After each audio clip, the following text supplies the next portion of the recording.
I'm not the kind of guy who spooks easily. After years of driving long hauls across Texas, you learn to handle the isolation, the darkness, and the occasional sketchy encounter. But that night, on Highway 285 changed me. I haven't driven that route since. It was just past 2 a.m., and I was halfway through a 12-hour shift. The radio had died about an hour ago, and the only thing keeping me company was the low hum of the engine and the stretch of cracked asphalt illuminated by my headlights. There wasn't another car in sight. The sky was moonless, and the darkness felt like it went on forever. That's when the truck sputtered. My stomach twisted as the engine coughed and died. I coasted to the shoulder, the gravel crunching beneath the tires until everything was still. I tried turning the key again. Nothing. Just a hollow click. A cold sweat crept down my spine. I climbed out, the cold night air biting through my shirt. The silence was thick. Even the wind seemed to have stopped. I popped the hood and leaned in, trying to make sense of the tangle of metal and wires in the dim glow of my flashlight. Then I heard it. A low, wet snarl coming from the trees just beyond the ditch. I froze, the beam of my flashlight shaking in my hand. I listened, heart pounding so hard it felt like it might burst. The sound came again, this time closer. A guttural growl, like something was fighting to hold back a scream. I pointed the flashlight toward the trees. The beam sliced through the dark, catching nothing but twisted branches and weeds. And then, movement. A figure emerged from the shadows. It was low to the ground, its limbs impossibly thin and bony. Its eyes reflected the light with a dull, reddish glow, like embers barely alive. My brain couldn't make sense of what I was seeing. It stood on two legs, but it was hunched. Its spine curved like a coiled spring. Patches of hair clung to its skin, and its mouth, God, its mouth was filled with jagged teeth that glistened with saliva. I took a shaky step back. The creature took a step forward, mirroring me. My breath caught in my throat. This thing had stopped me. "Easy," I whispered, more to myself than to it. The creature's snarl grew louder. My hand tightened around the flashlight. The beam trembling. The light flickered, and then died. Panic exploded in my chest. I lunged for the truck door, my fingers fumbling on the handle. Just as I pulled it open, I heard a screech that made my blood freeze. A sound so sharp and raw, it felt like it was slicing into my brain. I slammed the door shut and locked it. My hands shook as I turned the key again. This time, the engine roared to life. Relief flooded me for a second. In the side mirror, I saw it. The creature's face was pressed against the glass, its eyes wild with hunger, its breath fogging the window. It clawed at the door, leaving streaks of something dark.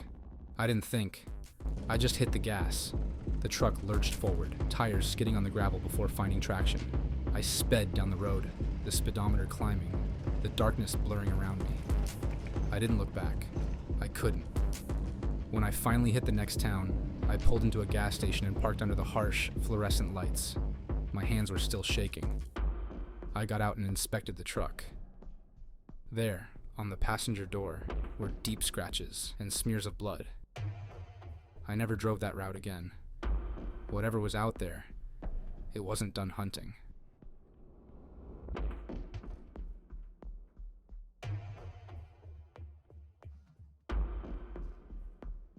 I was 12 the night I learned that some rules exist for a reason.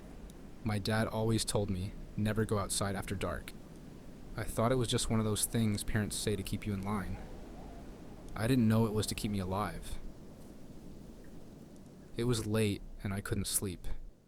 The old farmhouse creaked with the wind and the chill of a winter night seeped through the walls. But something else was keeping me up. The sheep in our barn were restless, their bleating loud and frantic. I slipped out of bed, my curiosity outweighing my fear.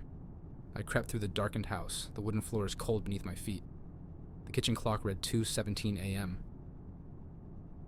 I hesitated at the back door, Dad's warning echoing in my head. But the sheep... something was wrong. I unlatched the door and stepped outside. The night air stung my skin, and the moon cast long shadows across the yard. The barn loomed ahead, the doors slightly ajar. I could hear the sheep inside, their cries more desperate now. A shiver ran down my spine. I walked toward the barn, my heart thumping in my chest. As I reached the doors, I heard a faint, wet slurping sound. I peered around the corner, and my blood turned to ice. A creature crouched over one of the sheep, its thin frame shaking as it fed. Its skin was gray and leathery, clinging to its ribs like a corpse. Its eyes were black, soulless pits, and its mouth was a mess of fangs stained with blood. I gasped, and it froze. Slowly it lifted its head. Blood dripped from its jaws. It sniffed the air, and then it turned to look at me. Our eyes met, and I felt something deep and primal in me screaming to run, but my legs wouldn't move. The creature's lips curled back in a grotesque smile, its teeth glinting in the moonlight. Then it moved. A blur of claws and sinew launched toward me. I stumbled back, finally finding my voice. I screamed, "Mia!" My dad's voice thundered through the night. A shotgun blast exploded beside me. The creature screeched, its body twisting mid-air before it hit the ground. It snarled, then bolted into the darkness. Dad grabbed me, his hands trembling. He pulled me back into the house, bolting the door behind us. We didn't say anything. We just sat there in the dark, listening to the silence outside. That was the last time I ever broke the rules. Because out here, when the sun goes down, you're not the only one watching.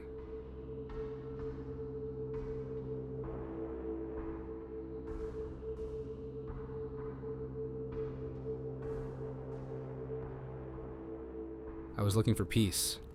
Just a quiet night under the stars, away from the city, away from my problems. Camping alone in the New Mexico desert seemed like a good idea at the time, but I've learned that some places aren't meant for people to be alone. I arrived just before sunset. The horizon was painted in gold and crimson, the desert stretching out like a vast, empty ocean. I set up my tent near a cluster of rocks, the only bit of shelter for miles. The air was still, the kind of stillness that presses on your ears. As night fell, the temperature dropped and the silence grew heavier. I sat by the fire, the flames crackling and popping. I should have felt at ease. Instead, a strange unease settled in my gut. It felt like the desert was watching me. I brushed it off and turned in for the night. The tent felt flimsy, a thin barrier between me and the endless dark. I drifted off eventually, the wind whispering outside. A noise woke me, a faint rustling. I sat up, my heart pounding. I listened. It was probably just the wind, I told myself. But then I heard it again. This time it was closer. Footsteps. Soft. Deliberate. I unzipped the tent just enough to peek out. The fire had died to embers, casting a weak glow. At the edge of the light, something moved. A figure low to the ground, crawling on all fours. Its body was thin, but not emaciated. Muscles rippled beneath skin that was pale and mottled, like dead flesh left out in the sun. Its limbs were too long, the joints bending at unnatural angles. A spine of jagged, bony ridges ran down its back. Its head snapped up, and I saw its face. A twisted mask with hollow cheeks and a mouth that opened too wide, lined with thin, needle-like teeth. Its eyes were large and glassy, reflecting the dying embers with an eerie sheen. The creature's nostrils flared as if it were tasting the air. I barely had time to think before it charged. I yanked the zipper shut, my hands trembling. The tent walls shook as it slammed into the fabric, claws tearing through nylon. I screamed, grabbing my flashlight and swinging it wildly. The beam hit the creature's face. It hissed, recoiling, its eyes narrowing to slits. I scrambled for the tent flap, adrenaline surging through me. I burst out into the cold night, my feet pounding the sand. Behind me, I heard it give chase. The sound of claws scraping against stone sent a jolt of terror through me. I didn't dare look back. My lungs burned, but I kept running, weaving between rocks and cacti, desperate for anywhere to hide. Up ahead, I saw a large boulder jutting out of the ground, its base forming a narrow crevice. I dove for it, squeezing myself into the tight space. My chest heaved, my body trembling as I pressed my back against the cold stone. The darkness wrapped around me, suffocating and silent. I heard the Chupacabra slow to a halt just outside my hiding spot. Its raspy breathing was loud, like a predator scenting blood. I clamped my hand over my mouth to stifle my gasps, my heart thundering in my ears. The creature's claws scraped the ground. It circled the boulder slowly, its frustration building. I dared not move, every muscle in my body locked in place. The faint scent of decaying flesh hung in the air, wafting from the creature as it hunted for me. Then, the sniffing stopped. A low growl rumbled just inches away. I could feel it, the heat of its presence through the stone. The Chupacabra was waiting. It knew I was trapped. My mind raced. I couldn't stay here forever. Slowly, I felt around the ground. My hand found a fist-sized rock. Not much, but it was all I had. I gripped it tightly, taking a slow, deep breath. I had one chance. I hurled the rock out of the crevice, sending it clattering into the shadows beyond. The sound echoed in the still night. The creature snarled and lunged toward the noise, its claws skittering on the rocks. I didn't wait. I forced myself out of the crevice and ran. My legs screamed, my bare feet slashed by thorns and sharp stones, but I didn't stop. I aimed for the faint silhouette of my truck parked in the distance, a lifeline in the dark. Behind me, I heard a screech of realization. The Chupacabra knew it had been tricked. It came after me again, faster this time, furious. I could hear it closing the gap, the sound of its feet pounding the ground, a horrifying rhythm of pursuit. My vision blurred with panic and exhaustion. But the truck was closer now. I reached the driver's door, my fingers fumbling on the handle.